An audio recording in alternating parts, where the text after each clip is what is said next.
High বন্ধুরা, সোমাশঙ্কর cooking ব্লগে জানাই তোমাদের সকলকে আরও একবার স্বাগত। আজকে আমি বানিয়ে নিয়েছি ফুলকপির একটি অসাধারণ রেসিপি, যেটি ভাত, রুটি, পরোটা যে কোনোর সাথে কিন্তু খুবই ভালো লাগে। তাহলে চলো ঝটপট শিখে নিয়ে যাক এই ভিডিওটি।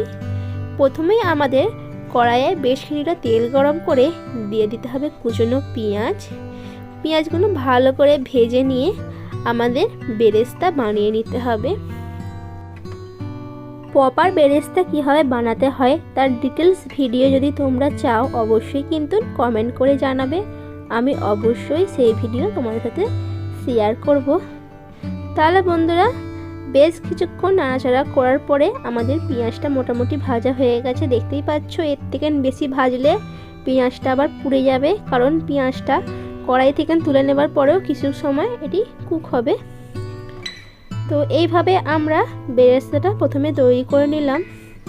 সবটুকু পেঁয়াজ কড়াই থেকে তুলে নেবার পরে ওই তেলের মধ্যেই আমরা দিয়ে দেব কুচিয়ে রাখা ফুলকপিটা দেওয়ার পরে এতে আমরা দিয়ে দেব অল্প একটু নুন, আর নুন দিয়ে এটি আমরা ঢাকা দিয়ে ভালো করে ভাজবো। এমনভাবে ভাজতে হবে যাতে ফুলকপিটা আমাদের 60% মতন সিদ্ধ হয়ে যায় এবং তার সাথে সাথে ভাজাও হয়ে যায়। অনেকবার আমি ঢাকা দিয়ে এবং ঢাকনা খুলে ফুলকপিটা ভেজে নিয়েছি। দেখতেই পাচ্ছ ফুলকপিটা কিন্তু অনেকটাই নরম হয়ে গেছে। এরপরে এটি আমরা তুলে নিলাম। এরপরে সেই তেলের মধ্যে আমরা দিয়ে দেব কুচিয়ে রাখা আলুগুলো সেম একইভাবে আমাদের ঢাকনা দিয়ে ভালো করে নরম করে ভেজে নিতে হবে, কারণ এই রান্নাটায় খুব বেশি জল ব্যবহার হবে না। সেই জন্য ভাজার সময় যতটা সম্ভব আমাদের সবজিগুলো সিদ্ধ করে নিতে হবে। দেখতেই পাচ্ছ আমাদের আলুও ভাজা হয়ে গেছে। এরপরে আমরা আলুগুলো তুলে নেব। আলুগুলো তুলে নেবার পরে ওই তেলের মধ্যে আরও একটু তেল দিয়ে আমরা দিয়ে দিচ্ছি একটি তেজপাতা, একটি শুকনো লঙ্কা, একটি করে দারচিনি, এলাচ এবং লবঙ্গ। সব কিছু দেওয়ার পরে আমরা কিছুক্ষণ নাড়াচাড়া করে নেব। তারপরে দিয়ে দেব অল্প একটু জিরে দেওয়ার সাথে সাথে আমরা দিয়ে দেব কুচিয়ে রাখা পেঁয়াজটা দিয়েও আমরা কিছু সময় নাড়াচাড়া করে নেব। যখন পেঁয়াজের গায়ে হালকা বাদামি রং ধরবে তখন আমরা এর মধ্যে দিয়ে দেব দুটো কাঁচা লঙ্কা, আর দেব 1 চামচ আদা রসুন পেস্ট দেওয়ার পরে সব কিছু ভালো করে মিশিয়ে আরও 1 মিনিট নাড়াচাড়া করব।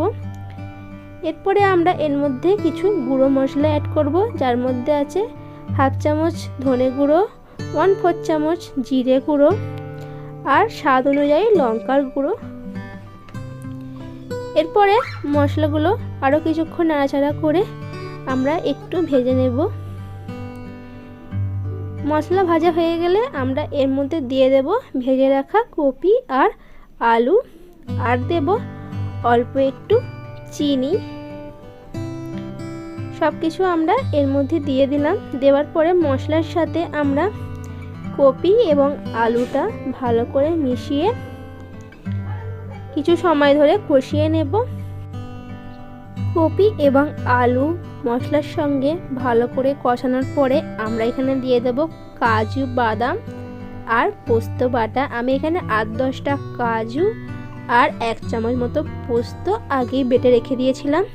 এটি দিয়ে আমরা ভালো করে মিশিয়ে নিয়ে ঢাকা দিয়ে 1 মিনিট মতো রান্না করব, কোনো রকম জল ছাড়া। যেহেতু কাজু বাদাম দেওয়া আছে খুব বেশিক্ষণ কষাতে লাগে না, নাহলে পুড়ে যাবে। এরপরে আমরা অল্প একটু জল দেবো, আর নুনটা অবশ্যই দেখে নেব ঠিক আছে কিনা। তারপরে ঢাকা দিয়ে আমরা সব কিছু সিদ্ধ হয়ে যাওয়ার অপেক্ষা করব। তো দেখতেই পাচ্ছ আমাদের এখানে আলু এবং কপি সিদ্ধ হয়ে গেছে। এরপরে আমরা এর মধ্যে দিয়ে দেব ভেজে রাখা বেরেস্তা। তাহলেই বন্ধুরা তৈরি হয়ে গেল গরম গরম ফুলকপির এই সুস্বাদু রেসিপিটা। আমি আশা করব বাড়িতে তোমরা সকলেই একবার হলেও এটি ট্রাই করবে, আর কেমন হয়েছে অবশ্যই আমাকে কমেন্ট করে জানাবে। আজকের ভিডিও এতটাই। ভিডিও দেখার জন্য তোমাদের সকলকে অসংখ্য ধন্যবাদ।